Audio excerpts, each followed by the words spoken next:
To his face, the writer, campaigner, and broadcaster Sir Ludovic Kennedy once called Baron Boothby of Buchan and Rattray Head, his mother's cousin, a shit of the highest order.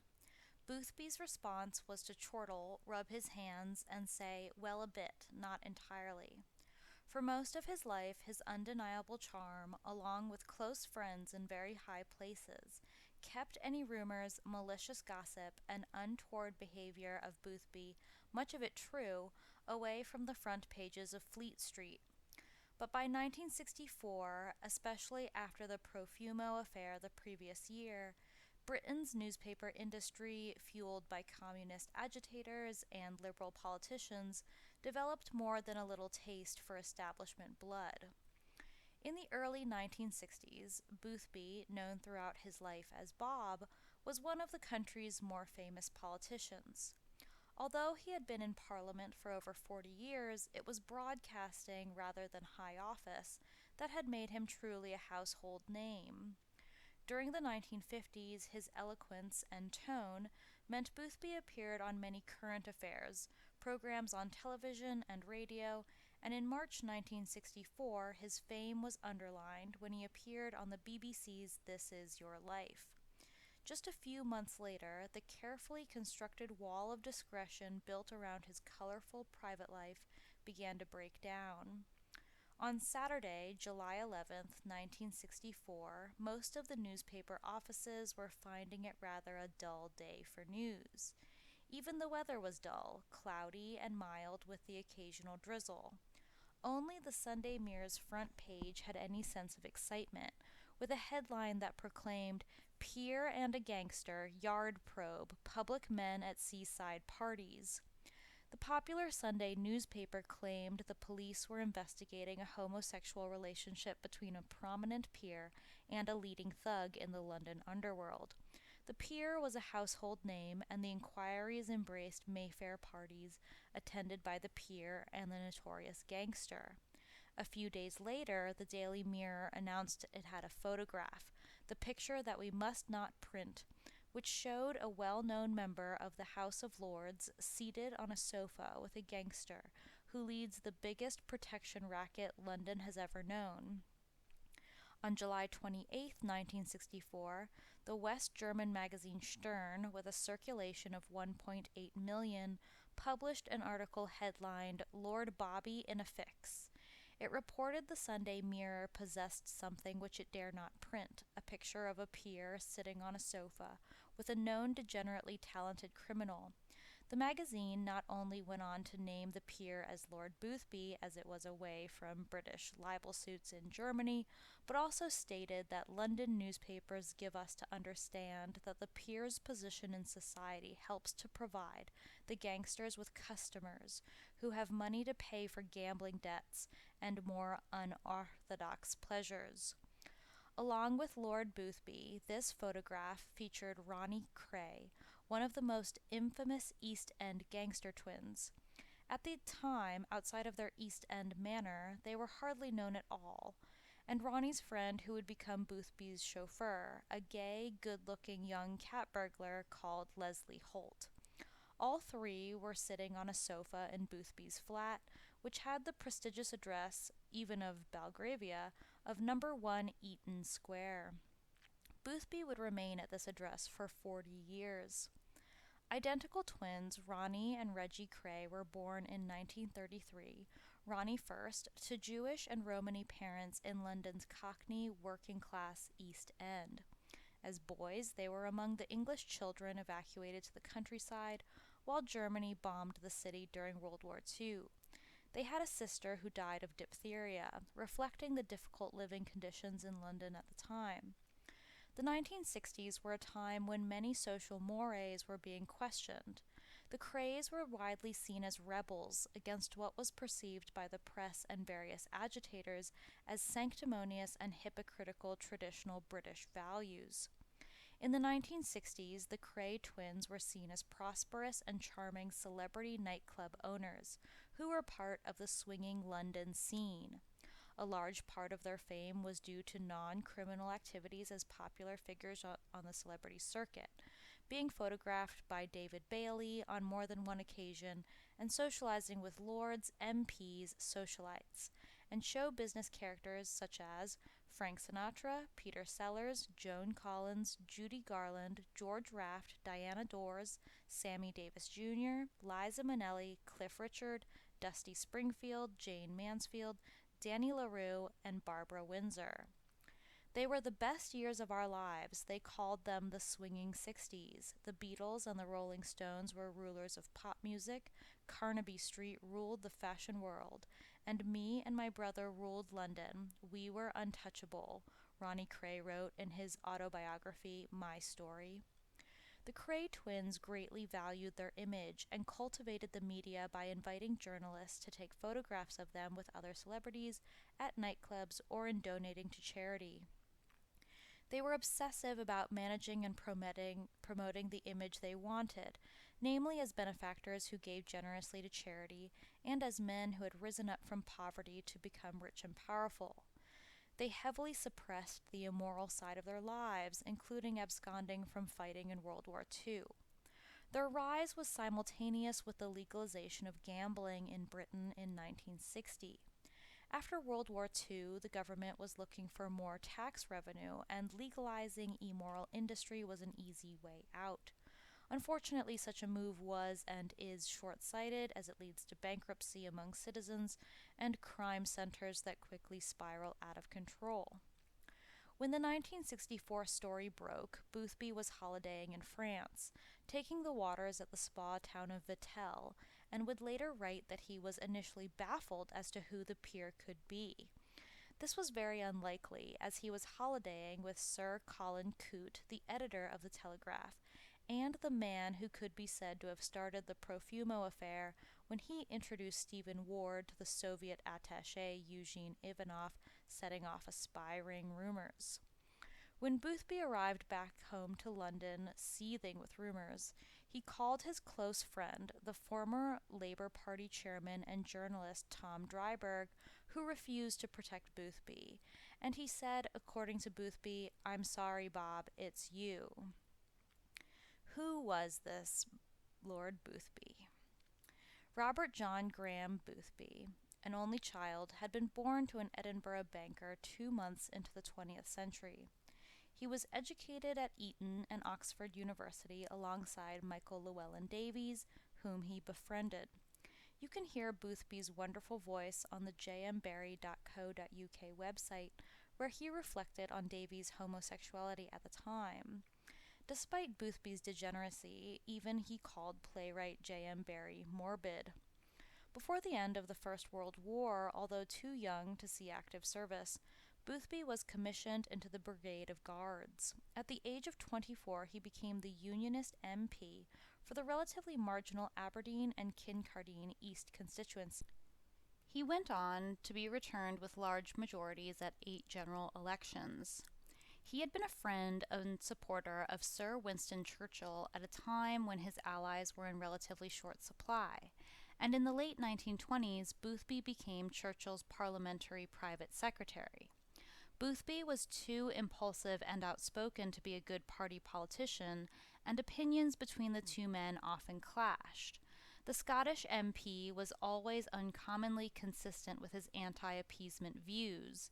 In Germany, he was once greeted by Hitler's secretary with a Heil Hitler, to which Boothby's response was Heil Boothby. He was also among only 33 conservatives, including Churchill, who voted against the government over Munich, the settlement in September 1938 that allowed Germany to annex the German-speaking parts of Czechoslovakia it formerly held along the country's borders, which it would call Sudetenland. However, Boothby fell into a globalist goose step in the 1940s. He was a British delegate to the Consultative Assembly of the Council of Europe from 1949 until 1957 and advanced Britain's entry into the European Economic Community, which was a predecessor of the EU. He also served on various boards, including the vice chairman of the Committee on Economic Affairs from 1952 to 1956, honorary president of the Scottish Chamber of Agriculture in 1934, rector of the University of St. Andrews from 1958 to 1961, chairman of the Royal Philharmonic Orchestra from 1961 to 1963. He was awarded an honorary LL.D. by St. Andrews in 1959 and was made an honorary burgess of the burghs of Peterhead, Fraserburgh, Turriff, and Rosehearty. He was appointed an officer of the Legion of Honor in 1950 and a KBE in 1953.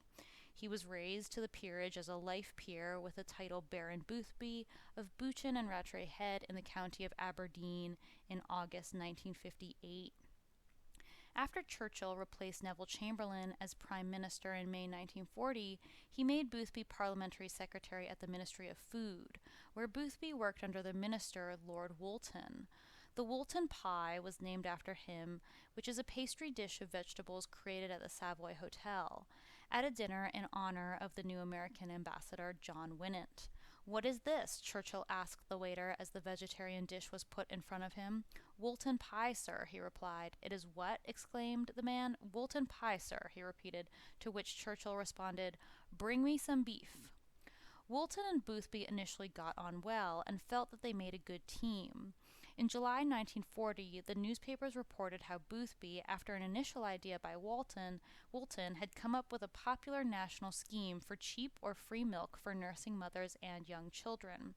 At this time, milk came from local dairies, where cows were treated much more kindly than the industrial agriculture of today. Unlike in America, raw milk remains legal in England. This program was later merged into the NHS before being killed off by Margaret Thatcher. But in 1940 it was widely praised, and while the evacuation of Dunkirk was taking place, it was accepted by the House of Commons without opposition or even debate. So before Boothby's foray into globalist politics, he did have a nationalist streak. Some 30 or so years later, Margaret Thatcher first came to real national prominence, and many thought the possible end of her political career when, as education minister, she introduced the beginning of the end of the milk scheme. Young children were enamored with a certain rhyme and chanted in the playground, "Mrs. Thatcher, milk snatcher." When the Blitz hit the East End of London, Boothby was encouraged by Woolton to visit the air raid shelters as they were emptying at 6 in the morning when the all-clear siren sounded. Boothby quickly organized canteens all over the East End run by volunteers to provide free cups of tea, and it's possible that he intersected with the Kray twins at that time. Later on in that summer, the Daily Mirror reported that a new fortified bread was to revolutionize and increase nutrition with added energy-producing vitamin B1 and calcium. "This is an unprecedented and a revolutionary step," announced Boothby, and along with the milk scheme will be hailed by scientists all over the world as a great advance on anything hitherto achieved in this field. Boothby's passionate evangelizing about healthy bread was not completely to do with the population's good health, however. It was a dangerous new step in fortified foods which caused disruptions in the endocrine system in the body. Fluoride, parabens, triclosan, and others were to come decades later. It soon came to light that the Welwyn Garden City company Roche was supplying the synthetic vitamin B1 in vast and highly profitable quantities to the bread industry. Boothby had once been the chairman of directors of Roche, but had stood down when he was given his governmental role. As a parting gift from the company, he had been given 5,000 shares, and he did not forget it. When Woolton found out about this, Boothby was forced to sell them, which made him a lot of money in the process. Woolton was shocked that Boothby was allowed to keep the share-selling profits. This was a different political game than he was used to. Boothby was starting to get a bad reputation at Westminster, and his addiction to gambling meant that he was always looking for more money. His business activities in the arms trade brought him into contact with Richard Weniger, a suspected German agent who was arrested at Boothby's flat before being interned by the British government. Boothby was indebted to the Austrian Czech emigre and stood to receive a commission if, by using his influence in government, Weniger benefited from the release of his Czech assets impounded by wartime regulations. After asking questions in the House about the matter in October 1940, Boothby was suspended from his duties when it was found that he had failed to declare his interest in the matter. Boothby had no alternative but to resign. In his autobiography, he wrote of the matter, "The single sentence I have an interest to declare would, it seems, have cleared me. I can only say that it never occurred to me to say it." Churchill's advice to his former parliamentary secretary when he came to him asking what he should do after his resignation was, "Get yourself a job with a bomb disposal unit." However, they remained friends. After 35 years as an MP, nearly all of them as a backbencher, in 1958 Boothby was made a peer by the Conservative Prime Minister Harold Macmillan. This was a benevolent act. The first and last Baron Boothby of Buchan and Rattray Head had been having an affair with Macmillan's wife Dorothy since around the beginning of 1930. Macmillan subsequently had a breakdown in 1931 after being advised by his attorneys not to divorce his wife due to the damage this might cause the Conservative Party. This went against his moral and personal interests. For the first 5 years, Boothby and Dorothy virtually lived together almost openly. Harold Macmillan knew and was cuckolded pretty much publicly among his society set. He was described as being sad and broken down by the 1930s. But he turned this shame into anger and became a ruthless conservative politician. Sarah, Dorothy's third child, was Boothby's, although treated by Macmillan as his own. She was born in 1930 and married Andrew Heath in 1953. They had 2 children. Having had an abortion in 1951, she was unable to have children of her own, and the couple adopted 2 sons. She had an unhappy life which was blighted by a drinking problem and died aged only 40 in 1970, her father Boothby outliving her by 16 years. Ludovic Kennedy once asked Boothby what he saw in his lover Dorothy Macmillan, to which he replied, "Dorothy has thighs like hams and hands like a stevedore, but I adore her." In 1935, Boothby attempted to extricate himself from this impossible relationship by proposing to one of Dorothy's cousins, Diana Cavendish. The proposal, according to Boothby, came after a very good dinner. The next morning he realized he had made a huge drunken mistake, but before he had a chance to make amends, Diana's mother, to his horror, had already announced the news to the world, including to a delighted Winston Churchill. They were married in 1935.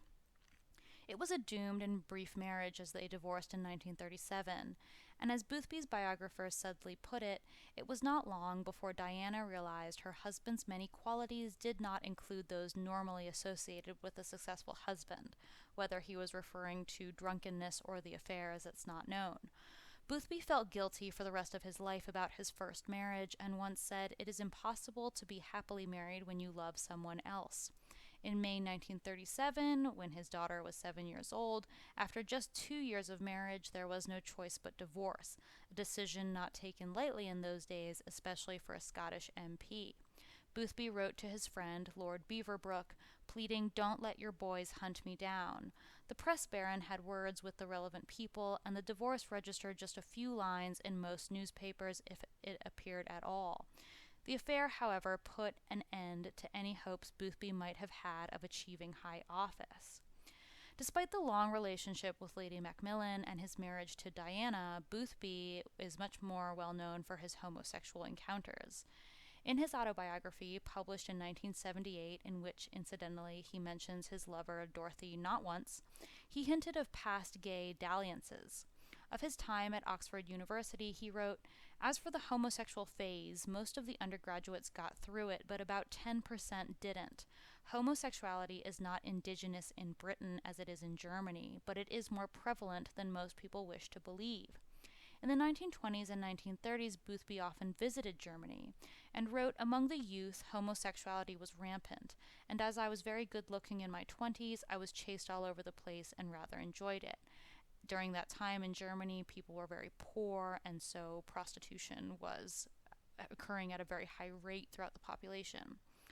Boothby's national milk scheme may have been inspired by Germany, where drinking milk was and is encouraged throughout the day, and drinking milk instead of having a tea time is mentioned in writings by Goethe, among other German writers. In his autobiography, Boothby also mentions a speech he made to the Hardwicke Society, a senior debating club for barristers, at Cambridge University in February 1954, in which he proposed that the clause that made indecency between consenting male adults in private a crime should be removed from the statute book, so Boothby was pretty open about his activities. Boothby sent a copy of his speech to the Home Secretary and called for a royal commission, to which David Maxwell Fyfe replied, "I am not going down in history as the man who made sodomy legal." There had long been rumors that Boothby was consorting with young men, but as usual, the newspapers refused to report anything untoward in his private life. This was a different era of the press, before muckraking. A few hints broke through, however. In 1959, the Daily Express reported with the headline, "Thief Lets Down Boothby," that 17-year-old Robert Bevan, in the dock at Marlborough Street Magistrates Court, had been accused of stealing a gold watch and chain and a large gold coin, together worth £50. The court had been told he phoned Lord Boothby to ask for help in finding a job, and as the Lord's manservant Goodfellow was away, the young man was invited to help out in his flat in Eaton Square. Boothby was reported to have said, "He is very young. I think the temptation was too great." Hardly a denial. A few years later, in May 1963, a month or so before John Profumo admitted to having an affair with supposed Soviet asset Christine Keeler, the Daily Express reported another 17-year-old boy who had been sent to Borstal, this time for trying to cash a check worth £1,899 of Boothby's at the Piers Bank. The boy said he had found the checkbook on the King's Road, and when told the checkbook was still at Lord Boothby's flat, he said, "I lied about that, but all the rest is true." The Express wrote, "The riddle, how the check came into the possession of Buckley, a cloakroom attendant at Esmeralda's Barn, Belgravia." Esmeralda's Barn in the 1950s was a relatively conventional nightclub run by a man called Stefan DeFay and situated in Wilton Place in Knightsbridge, where the Berkeley Hotel now stands. After the Betting and Gaming Act of 1960, gambling became legal in the United Kingdom, and from 1961, DeFay turned Esmeralda's Barn into a gambling club. The Kray twins acquired Esmeralda's and found it a lucrative venture.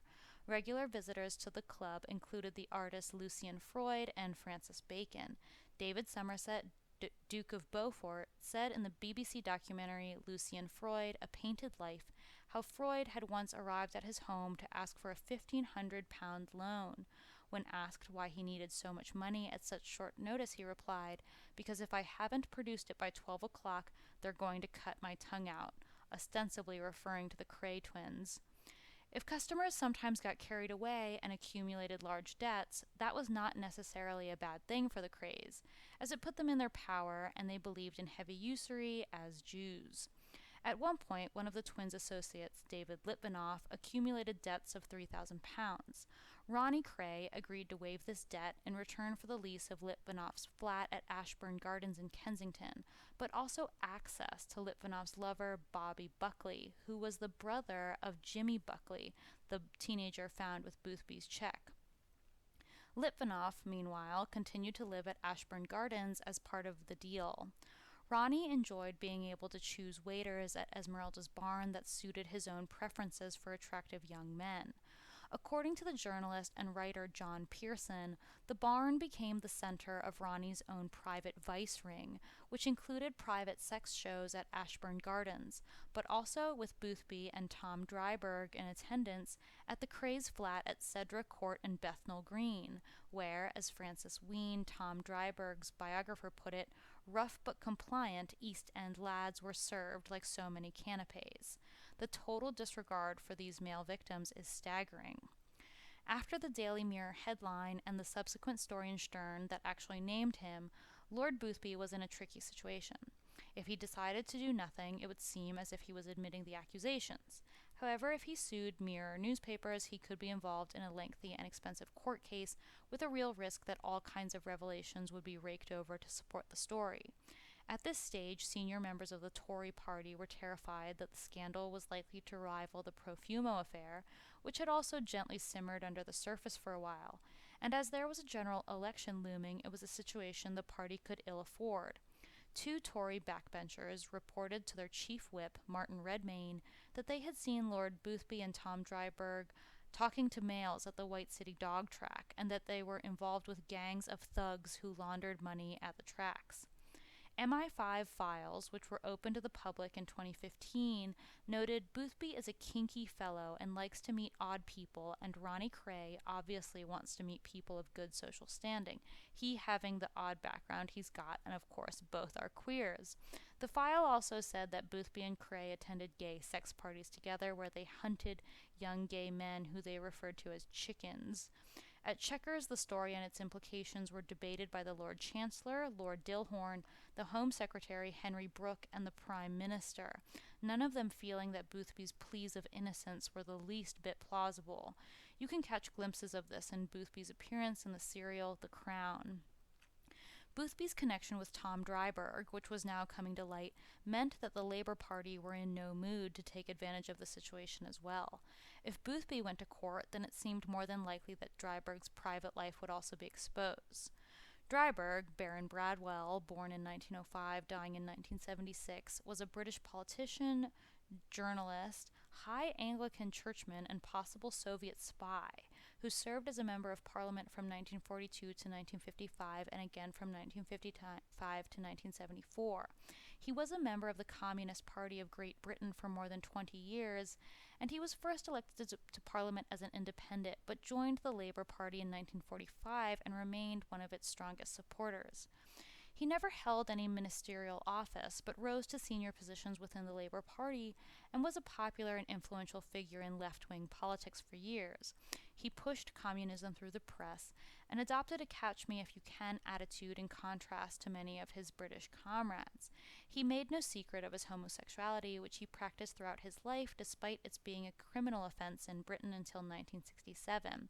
His ability to avoid any consequences for his risky and often brazen behavior baffled his friends and colleagues and rose many rumors about his ties to various regimes around the world. Always in search of bizarre experiences, Dryburgh befriended at various times the Satanist Aleister Crowley and the Kray twins, along with honored and respected figures in the worlds of literature and politics. Dryburgh's connection to the Boothby scandal meant Harold Wilson's personal solicitor, the louche, overweight Arnold Goodman, became involved. Goodman was known by the name Mr. Fix-It. Private Eye, however, preferred Two Dinners Goodman, or when mocking his sanctity, Blessed Goodman. The satirical magazine Private Eye would also regularly mention a firm of solicitors called Goodman, Badman, Beggarman, and Thief, solicitors and commissioners of oaths. Goodman offered to represent Lord Boothby in the trial and advised the troubled peer to write a letter to the Times, admitting it was him in the picture but denying all of the Mirror's allegations. Here is that letter. I have never been to all-male parties in Mayfair. I have met the man alleged to be king of the underworld, Ron Kray, only 3 times on business matters and then by appointment at my flat at his request and in the presence of other people. The police deny having made any report to Scotland Yard or the Home Secretary in connection with any matters that affect me. Lastly, I am not and have never been homosexual. In short, the Sunday Mirror allegations are a tissue of atrocious lies. The letter ended, if Mirror newspapers possess any documentary or photographic evidence to the contrary, let them print it and take the consequences. After the Times published this letter, Goodman won a quick agreement from the International Printing Corporation, owners of the Sunday Mirror, saving Boothby from the court case he and the government were dreading. This wasn't all. Goodman won his client a record out-of-court settlement of £40,000, which was approximately £750,000 in 2017, and a groveling and demeaning public apology signed by Cecil King, the chairman of IPC, which the Mirror continues to remember decades later. How did Goodman do it? What did he threaten them with? Boothby would later say he had given away the £40,000. Because he had essentially perjured himself in public, the peer was extremely vulnerable to anyone who could prove he had lied. So much, if not all, of this money went to Ronnie Kray. Derek Jameson, the Daily Mirror picture editor and future editor of the Daily Express and News of the World, once recalled that for a long time after, Fleet Street refused to go anywhere near the Krays. Dodgy trouble, £40,000, not very nice, he said. Subsequently, for years, the twins were known by the Mirror and other publications as those well-known sporting brothers instead of using their names. The Commissioner of the Metropolitan Police, Sir Joseph Simpson, also had to deny publicly that there had ever been a police investigation of the Boothby-Kray affair. Since the beginning of 1964, however, the Kray twins and their gang had been under the scrutiny of Detective Chief Inspector Leonard Reed, also known by his nickname Nipper. In January 1965, the Kray twins were arrested and charged with demanding money with menace from Hugh McCowan, owner of a club in the West End called The Hideaway. They were refused bail and sent to court, very different from proceedings today. It was hard enough for Reed to find anyone sufficiently suicidal to testify against the Krays, but the case against them wasn't helped when, a month after their arrest, Boothby stood up in the Lords and inquired shamelessly whether the government intended to keep the Kray twins in custody for an indefinite period. He added, "I might say that I hold no brief for the Kray brothers." No one believed him, and unsurprisingly there was complete uproar in the House after the question, to which Boothby shouted, "We might as well pack up." At the end of the trial, the jury failed to reach an agreement and a retrial was ordered. The judge eventually stopped the second trial, finding for the defendants. Fleet Street and the Metropolitan Police felt that the Krays now had a complete hold over the establishment with their boy Boothby in government, and their control over London's underworld would remain unchecked for 4 more years. The Krays were arrested again in 1969 for the murders of George Cornell and Jack the Hat McVitie. At the same time, 16 of their firm were also arrested, which helped witnesses to come forward without fear of intimidation, unlike in the previous trial. The Krays were eventually sentenced to life imprisonment with a non-parole period of 30 years for the 2 murders.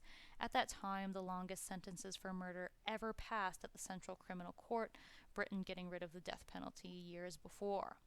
The London underworld had taken a heavy hit, but even it would be unprepared for the influx of third world migrants who thought nothing of murder or rape, with rape over 200% in England in a period of 10 years due to mass migration.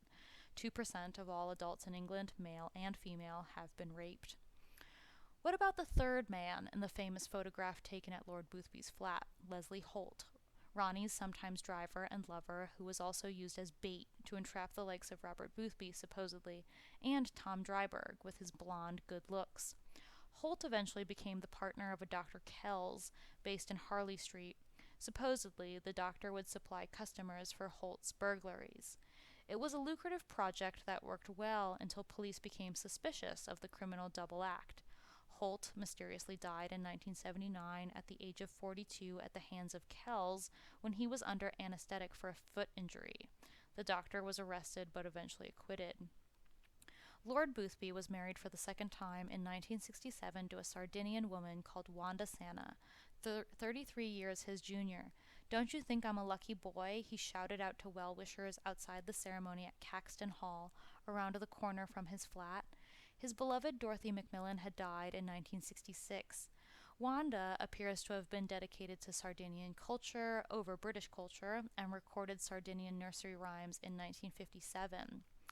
William Deeds, former Conservative MP and editor of the Daily Telegraph, once wrote of his friend as someone who simply could not resist drinking from brim to dregs every cup offered him. Sadly, at the end of Boothby's life, the cups consisted of nothing but whiskey and Complan, a nutritional drink. This was a big departure from the milk and herring Boothby had recommended in his early career and his commitment to the diet of Britain.